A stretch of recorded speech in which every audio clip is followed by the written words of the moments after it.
All right, man, we're live. Salam alaik. Good afternoon. Good morning to our drivers. Late morning. 10 a.m. is late morning, I think. How you It doing, sir? is. It is late morning, especially for those early birds that wake up at 4 or 5 a.m., those successful people out there. So for us as well here in Bosnia, it's a beautiful afternoon. It's already 5 p.m., like a mid-afternoon. So hopefully you guys are having a wonderful day as well and are safe on the road. Absolutely. It looks like a gray day. Is it the camera or is it a gray day? Yeah, we have a thinned windows, so you cannot see really No, that open them real quick.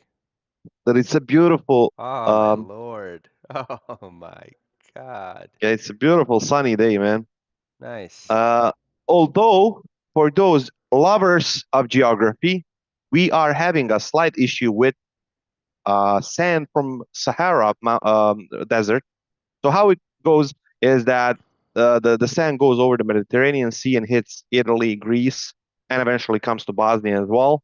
So every now and then during summer, we have like it's a beautiful sunny day and sky should be blue, like real blue, but it's not. It's kind of grayish blue Mm-hmm. because of that sand in the air. Wow. And when you park your car in the morning outside, and when you come afternoon, you see a little grains of Really? small microscopic grains of sand. Yeah, that Wow. happens every now and then, every summer. So I had no if an alien abducted me and said, "Hey, are is Bosnia affected by Sahara's desert sand?" I would say, "You're insane. Take me back to my home, and you guys are not worthy of being on Earth." But yeah, now I Whole South Europe is having that. I mean, man, every the more you know, man. All right, if I find myself on Who Wants to Be a Millionaire, you guys have that show over there? We had, I don't know if it's active right now. We had, no, there was in Croatia. It's kind of regional stuff, so we followed it. But in Bosnia, we never had it. There was in Croatia. Yeah, well, there was a lifeline where you can get to call people. And if I Yeah, find call a myself on friend. that show and I get asked a question about the travel of sand, microscopic sand, I'm gonna call you, okay? Please All right, do. last week we had 64 available drivers and 64 of them were booked on at least one load or more. 224 loads took us 2,361 bids.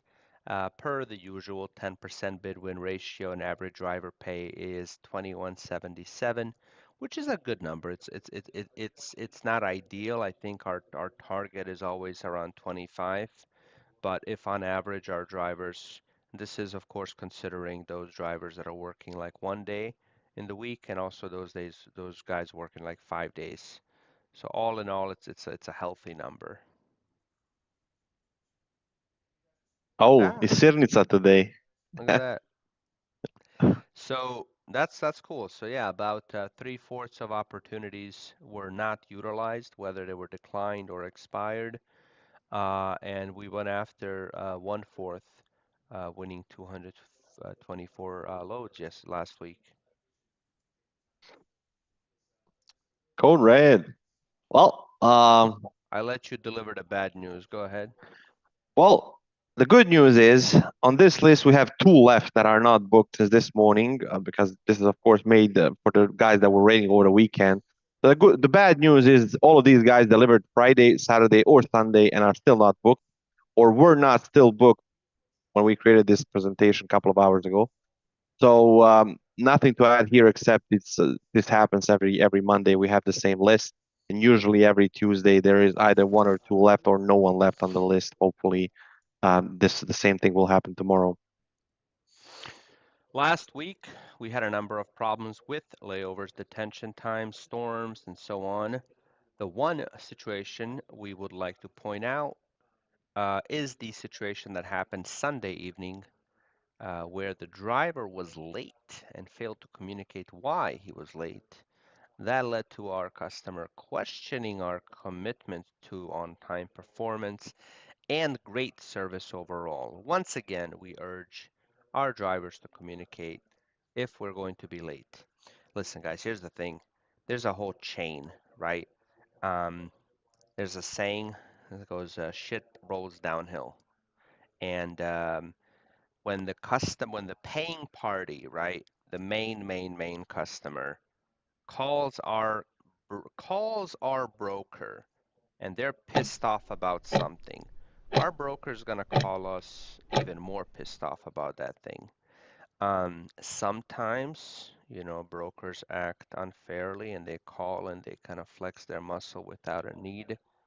While other times they're justified in doing so. There are times where we truly do fail on our end in one way or another. And here's what I would say. I mean, this is why 100% of the time we should strive to provide the best communication all around. We should strive to make sure our bases are covered. That's expected of us, and we should hold ourselves to the highest of standards. Um, if you guys are going to be late for any reason, if there's any complications on a load, communication is what is asked of us. 100%. We already dealt with this situation this morning. I think Veda dealt with it with the customer. We're still, and for you guys to understand, this ended up being a huge problem with the customer, and we're still trying to resolve it fully. We offered, of course, whatever we can from on our end to remedy this with their customer. But as of now, we're in a pretty big problem with the customer. So Wow. And this affects everybody, man. This customer will now think twice about giving other drivers a load because of this one bad experience. So you're not only hurting yourself, you're hurting 100 other people. Last month, in June, Emmett K, to no one's surprise, one of the best drivers that this company's ever had 100% on-time performance. Was getting some fireworks. You don't have access to fireworks, but you got fingers. Good job, Emmett. We appreciate it. Just as bad, outcomes negatively affect the fleet.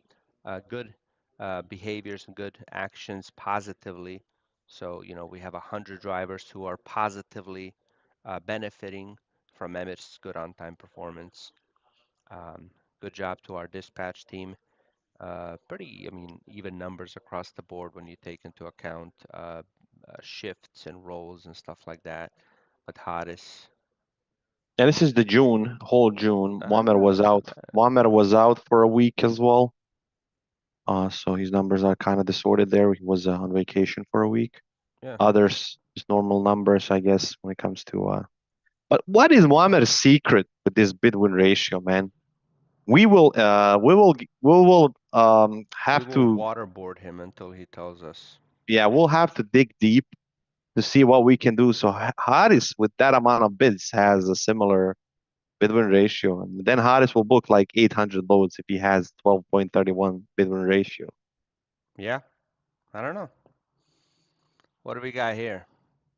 We got Minnesota going up to Saskatoon, Saskatchewan. Saskatoon usually, guys, is a place where BHX has a hotel, motel, and a couple of entertaining parks for our drivers that are going there every week.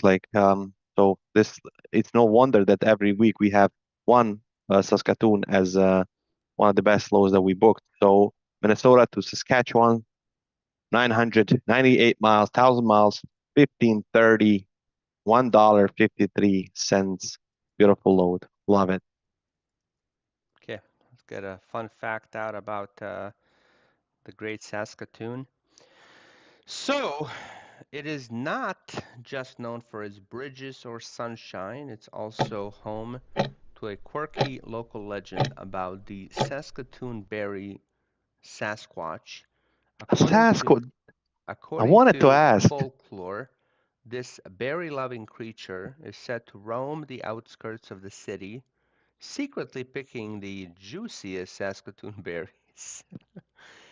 Wow. So, if you ever find an unusually empty berry bush, you might have just missed the Sasquatch. Here's the thing, man. I wanted to ask about is it connected to Sasquatch, and we all heard the story about that, and is it real or is it not real, and whatnot.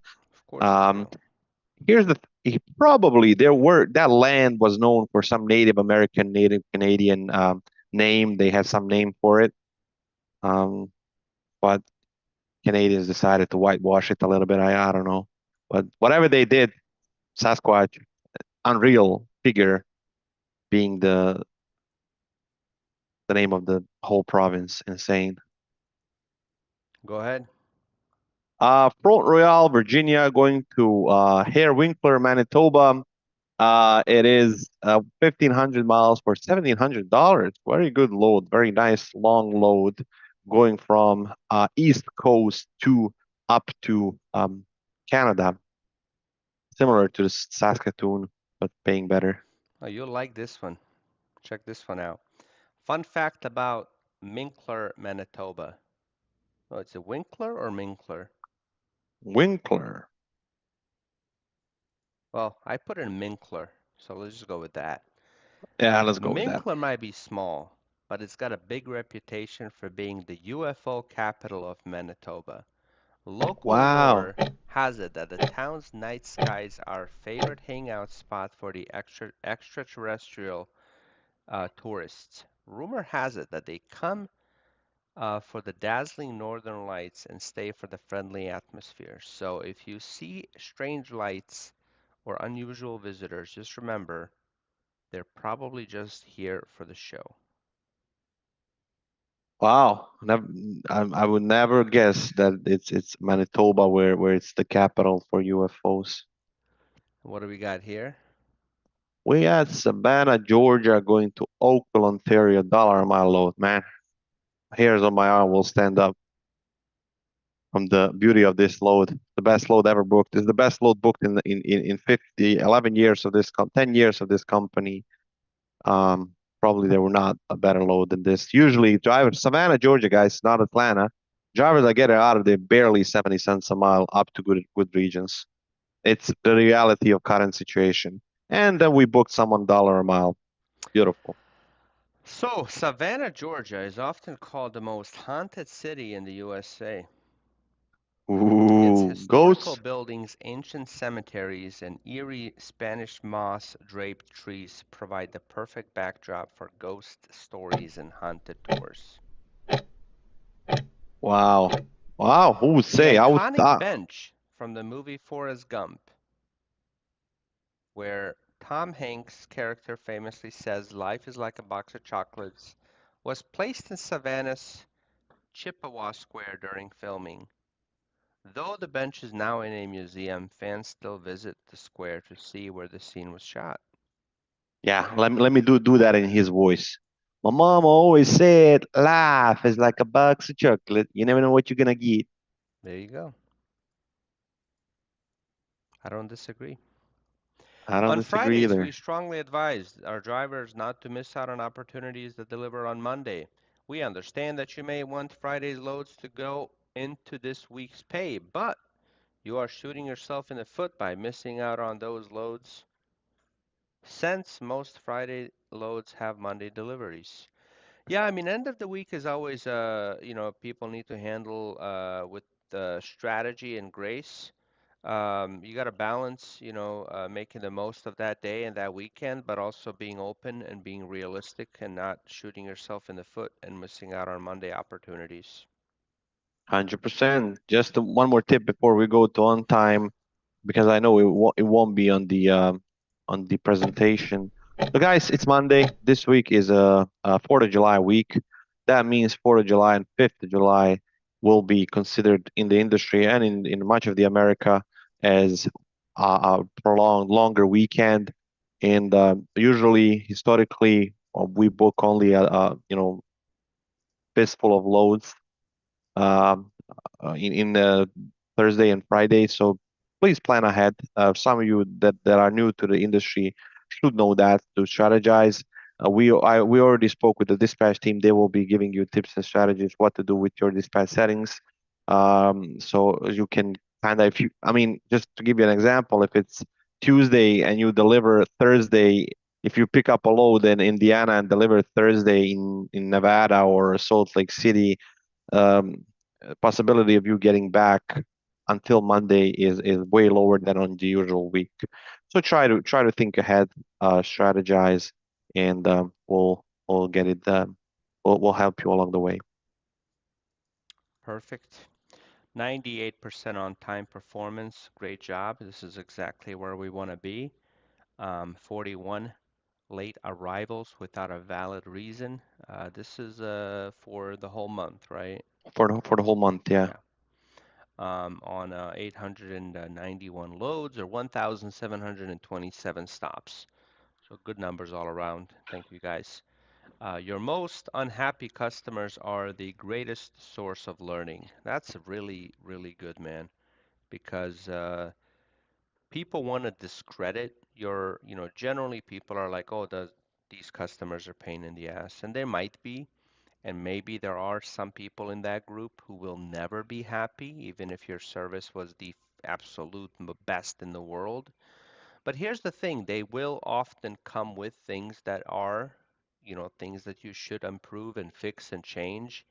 And yeah, I mean, instead of focusing on just shifting the blame back to them and highlighting how big of useless people they are.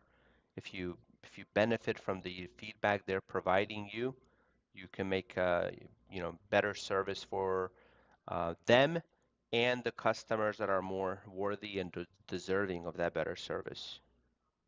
On a scale from 1 to 10, how likely is it that Bill Gates is behind COVID-19 and he's Illuminati or something like that? What do you think? I don't know. Yeah, 1 to I 10. don't know. Let's play 1 to 10. I'm gonna say like 5. I'm neutral to this whole I'll go with thing. five as well. Yeah. Alrighty. Um, yeah, I don't know. I don't know, man. I think that a lot goes on behind the scenes that we don't know. I think what's presented to us, the normal people, is very different than what's happening in reality. But then you get into, conspiracy theory stuff that um, I believe that a lot of them are true, but I also believe that it's a slippery slope, and if you don't know how to draw the line on what might be true and what might not be true, then you can end up being a, tinfoil hat person that finds everything to be a theory. There you go. God, grant me the serenity to accept the things I cannot change, courage to change the things I can, and wisdom to know the difference. I love this quote. It's beautiful. Yeah, it's from the book that we read I love it. last month. I love it. All right, man. We'll conclude there. Anything else you want to share? No, stay safe out there, everyone. Thank you Stay for safe, your hard guys.